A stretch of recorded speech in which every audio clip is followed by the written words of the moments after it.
Hello and welcome. This is Learn Swahili with the Teacher Nyange. I help people all over the world speak Swahili with their confidence.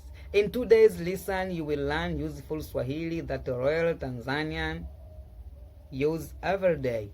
So in today's lesson, you will learn how to greetings in afternoon.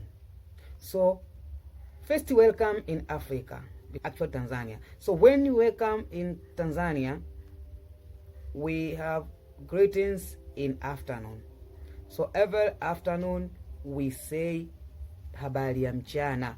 Afternoon in English, in Swahili mchana. Mchana means afternoon. So habari za mchana. How is afternoon? Answer is nzuri. Means good. Answer is mbaya means not good, not fine, bad. Mbaya in English, bad. Nzuri in English, good. Afternoon in English, mchana. So habari za mchana means nzuri. Habari za mchana means mbaya. So let us get to practice me with you. Habari za mchana. Yes, nzuri. Again, habari za mchana. Good, nzuri. So now you have bad condition.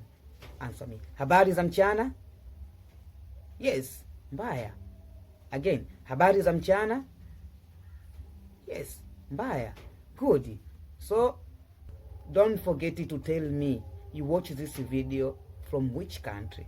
Follow me in other social media like Instagram and TikTok. And don't forget to subscribe this YouTube channel, Learn Swahili with Teacher Nyange. Find me in Play for more information about Tanzanian Swahili that real people use. So if you want to call me and you want to get a conversation with me in Swahili, call me direct through this number. Then when you want to chat with me, direct